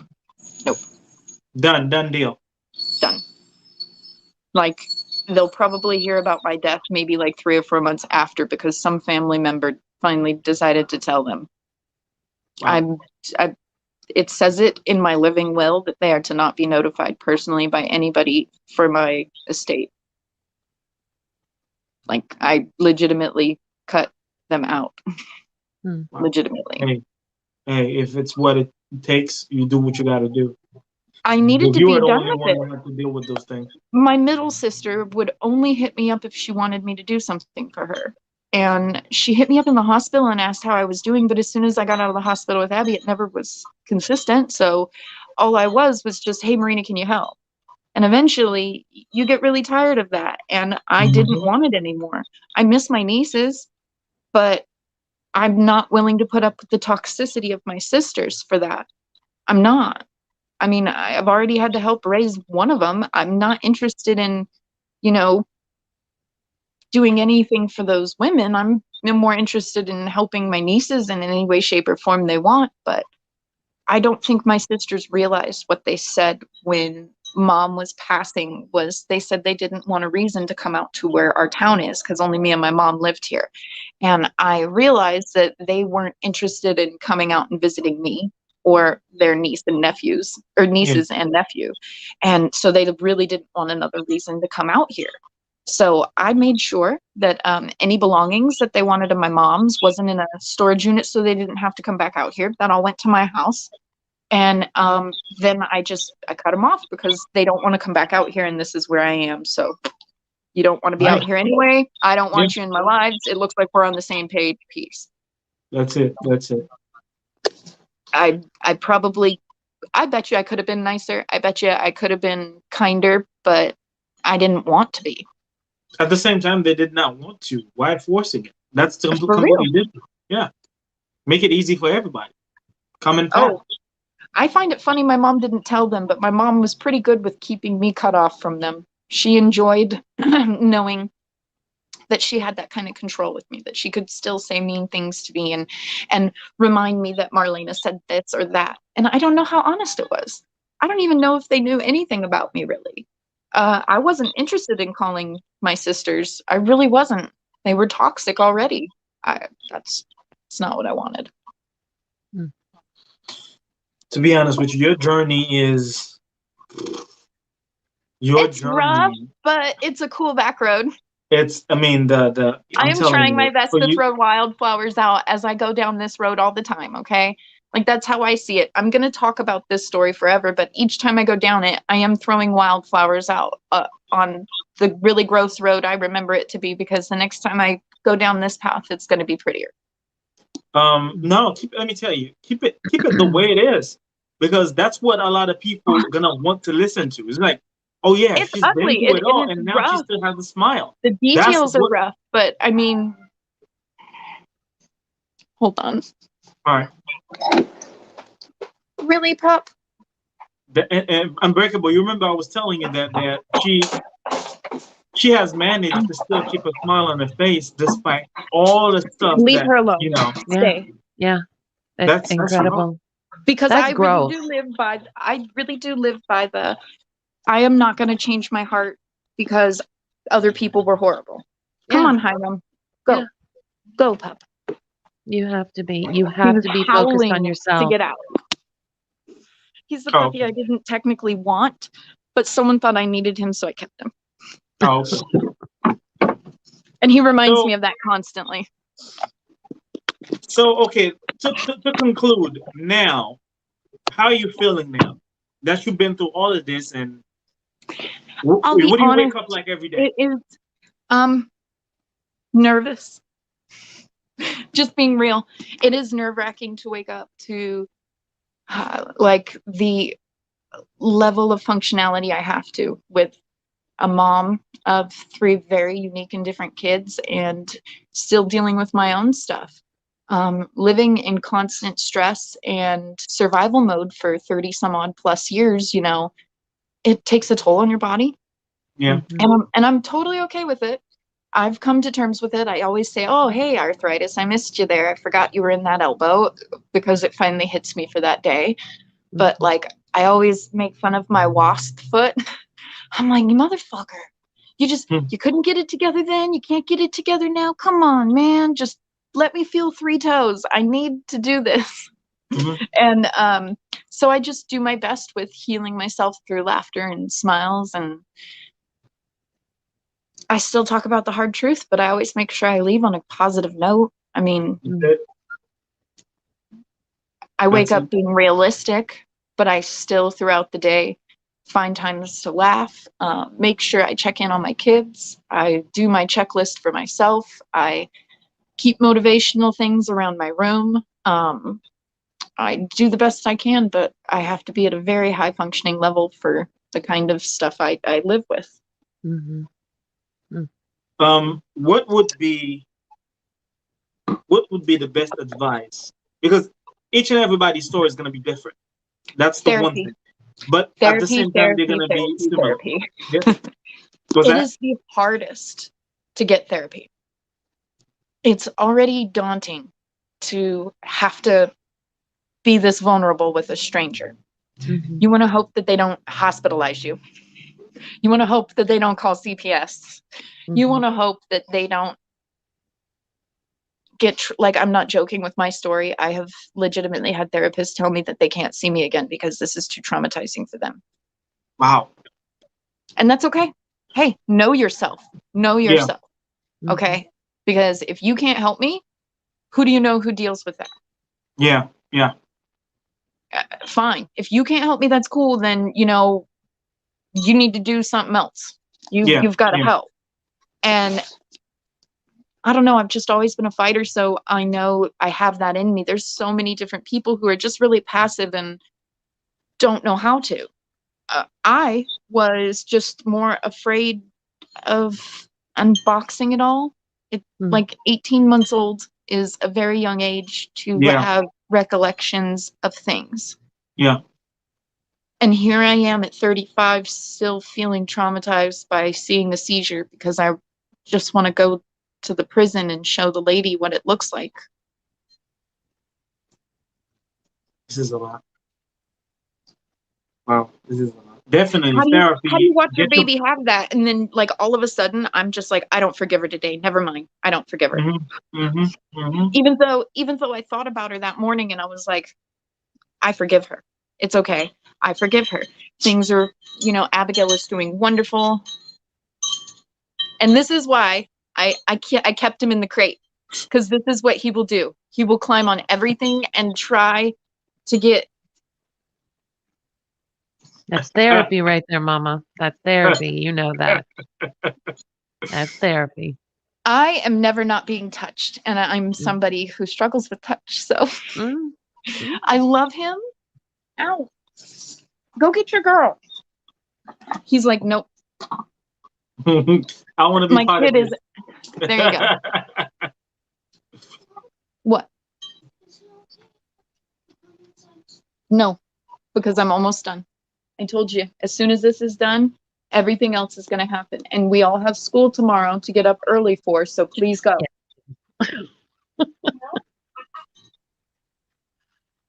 No. 1. Peace. This has been a hard one. I know you were gonna say that too. I know you were gonna say this is a hard one. I know you were gonna say that. This has been a hard one. But it came out so beautiful too. It's like there was a lot of things that you would expect someone like that to not smile. You would expect someone that's fun. You would expect someone like that to be mad. But she's so optimistic within the healing process to the point where she had no other choice but to become who she is today. Yeah. Yeah. So this is my favorite one. Oh. Truly inspirational. It is truly inspirational. I Yeah. think we definitely, I've been telling myself from a young age, I'm not going to be that ugly. I'm not going to do that. I'm not going to do that. And I just held myself to it. I feel kind of lucky that I don't have an addictive personality. I'd be screwed. Yeah. And I'm really like, so I look in hindsight and I feel like God did me a solid by having my father pass away so young, because hey, Hiram, leave that alone. He likes eating my herbs. So had he let me move in with my dad and let that scenario unfold, I watched my dad self-medicate. So if he was, or I would have watched my dad self-medicate. So if he was in an up situation, I know panic mode with C-Ptsd. There are sometimes I'm like, bro, I need to come down, and weed isn't helping. And a couple beers isn't helping. And I'm still freaking loop. And I can't get myself to calm down. I can understand how easy it would be to self-medicate. Yeah.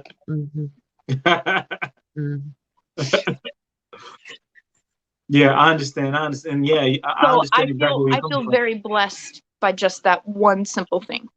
I really did get saved from the path of addiction. And then I watched drug addicts ruin 2 of my cousins, and I watched them get saved by family members. So it was beautiful to watch that situation unfold in front of me and know that there are good people. When my mom slammed my head in the wall, I had someone be very kind and befriend me in that situation, even though they knew they had to bring me home to the same person who just did that to me. So I saw glimpses of hope, and I was raised in the church. So to me, I had a faith. I had some other hope going on. I believe that there had to have been good. Look, I'm not doing the same fucked up stuff that everybody else is. So maybe there's hope. Maybe I'm going to be a better person. And it was a lot of work. I definitely fucked up a bunch of times, but all my statistics say I should be an addict. I should be an abuser. I should be very violent and have a violent history. And I should have a long rap sheet. And I don't. So I defied a lot of odds by telling myself I'm going to do something and then actually doing it. And honesty. And then the rest kind of fall into place. I stopped being so like mean to myself. I found a really great book that taught me how to talk to myself better, and it changed my life. That's why I say therapy, because it's everything that I have overcome before I got therapy. I was still using those really unhealthy ways of coping with them, dealing with them, learning that you could do it totally differently and still wake up the next morning and just be totally happy with how things are going. It's frightening at first. It took me 3 years to trust my first therapist, and Tobias was great. He really was. It was sometimes hard to face him, and I wouldn't show up to appointments because it was so hard to just trust him and be myself. Having it on the phone now, I've only missed one due to a nap. So it makes it easier to show up. It makes it easier to do the work. I'm not dealing with them reading my stuff, and they're just able to help me sort out my brain instead of feeling unnerved and seeing how down I am. You know, I don't want them to focus on that. I'm always going to go through those waves. Panic is real, and the depressive side after your body feels a panic is a normal, natural chemical response. That's why C-Ptsd looks like bipolar. But to be honest, it's not. There's a lot of differences, and there's a lot of other things. If you don't go to therapy, how are you going to know you're not bipolar? If you don't have someone unbox you for 3 years to realize how much trauma you've really gone through. Like, I went through five years with him. That's how I'm able to tell you this entire story in a sitting. And yeah, I'm going to be drained tomorrow, but like, I'm going to have another part of that weight that I've been carrying for 35 years just chipped off. Okay? And yes, it costs a price to sit here and talk about this, but the amount of people who have reached out to me and said, you know, Marina, your posts are inspiring. Thank you so much for being so open about your reality. And, you know, you really do you're just so honest and you're real. And I'm like, hey, I don't share everything, but I share what I feel like I was so alone on. Yeah. There are other things in my special needs groups that I talk about, and there are other things in my C-Ptsd groups I talk about, and there are other topics where I don't talk about it all together, but collectively, or I talk about it individually, not collectively, because you never know who's going to read that one comment and be like, oh, I'm not alone. Yeah. That's it. And that's why we do what we do, because we want everyone to feel included, to understand that the things that you thought you didn't have a voice for, Marina is telling a story right now. Go listen to it. Hear everything she has to say, and look at the smile on her face. Look at the stuff that she had to deal with, but she still overcame. There are some days it's hard to smile, but I still do the best I can. I look at my kids and I'm like, you know what? You didn't choose to be here. You also didn't create this. I need to do better. As long as I'm better than I was yesterday, that's all that matters to me. And if I slip up tomorrow, at least I know that I still have another day. If he wakes me up, I've got one more day to try again. Yeah. You have no idea how much I've enjoyed this life. I'm telling you. You have no idea. A lot of people, when I tell them my story, they're like, oh, I'm so sorry to hear about that. And I'm like, I'm not. I'm grateful for every single adversity, every shitty situation I've been. I am genuinely grateful. Yeah, including him trying to get on the camera, including him as well. He was just in the crate for a long time. To him, yeah, you want some anything attention, over some 10 love. minutes is too long for him. And I'm like, bro, he's a year, and he's a sweetheart, and he's a really great dog, but he's So I didn't want him, but someone believed I needed him, and he needed me. So we've done great since. He's super smart, and he's super attached to me. I was hoping we could train him to be more for Abby, but I'll take it. Liv is just a rescue, so she's a fat lazy lug is what I call her, but she's afraid of everything, and he's Mr. Captain America over here. Okay. Sometimes you need that. Sometimes you need that. Do we have anything in the comments? Unbreakable? I think no, we touched on all of it. We've had some amazing interactions here though.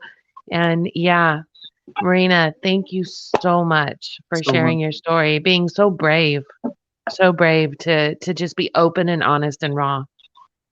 It's not easy.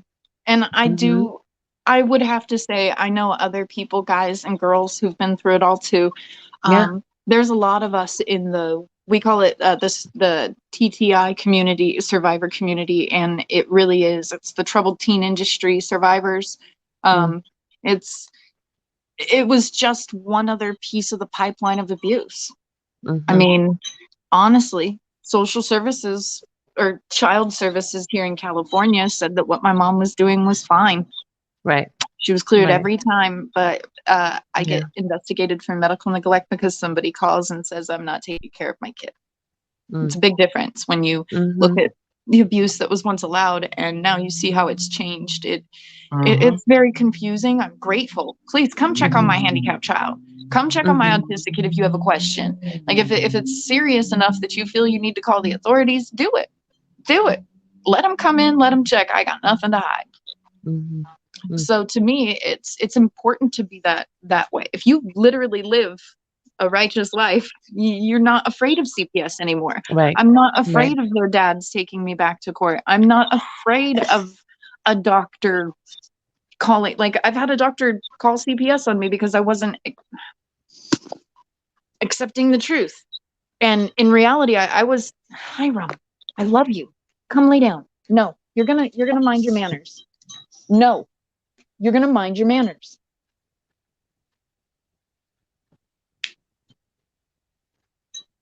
Captain America. Yeah, that's what it is. For real. That is his favorite spot. He just has to, he's like, I'm going to halfway obey you. Let it be in the video, man. As long as it's not hiding your face. Hey, my problem is I'm a dog person. Very heavy. He is very heavy now. He's not the puppy he used to be. He used to be so little, and now he's like. They don't So know Mom, that. They don't know that. They don't know come on. that. He is. He's just too big now. He really is. Can you sit? I'll let you do this. Sit.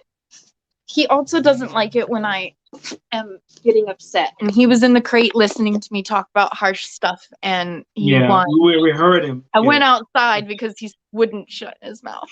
And now he's like, Mom, I heard you. You were upset. So basically, we think we went over everything. We really appreciate Pretty you for coming on here and tell your truth. You know what I mean?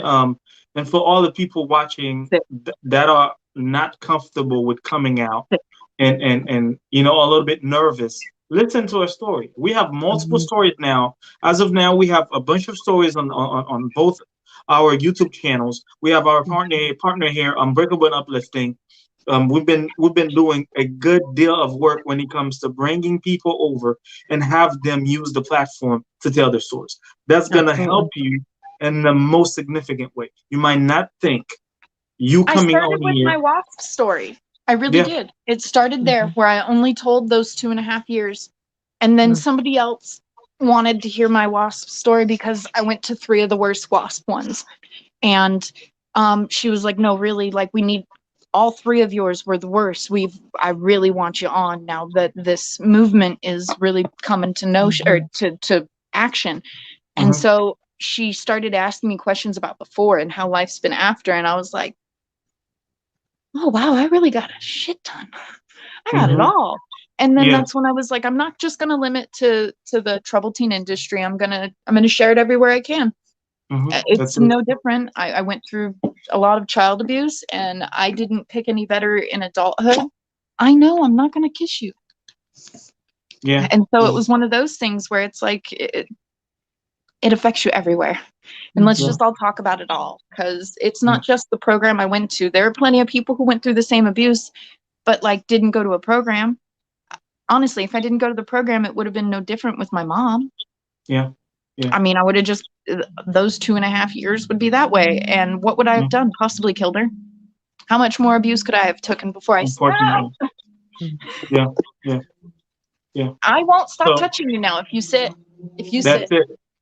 That's healing start with definitely having a voice, and therapy definitely going to help you get better each and every time. My biggest thing is in therapy, you get to examine things safely, and you get to have someone there where you're like, look, after sharing that with you, I'm not good. Help me, because I can't share about anything else until I figure out how to live life after that. And it's on your own schedule. It is at your own pace, but do the homework. Really, do the homework your therapist gives you. Do the work. Be honest. Help yourself. And it makes a big difference. That's it.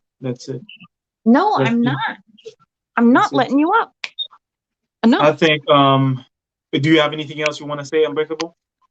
No, thank you. I just can't say thank you enough, Marina, for coming and sharing with us. And I'm really looking forward. It means a lot. Thank you. I'm really looking forward to seeing the conversation piece. Once the live post, I'm really looking forward to seeing the conversation in the comments afterwards. I think this has truly been beneficial for a lot of people. So thank you. Thank you so much. Because I didn't have anybody do this for me. So I just want to be able to do it for others. And you guys giving me that chance does mean a lot. And I appreciate it, because you guys are very real with your own experiences and your own insight. And it's very welcoming and warming to be able to get that experience. And I'll be really honest, like knowing that it wasn't just about my program experience, it made it a lot less of a weight. Knowing that I could cover it all, it was nice to know that the whole story gets to be heard. Yeah. Thank you again, folks. I think this is it. Marina, she is definitely a warrior. We really appreciate each and every one of you guys who basically left comments and been with us throughout the entire process. If you do have a story, we have the Unbreakable and Uplifting page on Facebook. We have Peace, Love, Happiness, both on Facebook and Instagram. Unbreakable, we are also on YouTube, as we are right now. Do not hesitate to get in touch with us, because not only us are willing to give you the platform, there are a lot of people that your words are going to help. On that note, Marina, thanks again, and see you guys next time. Take care, guys. Take care.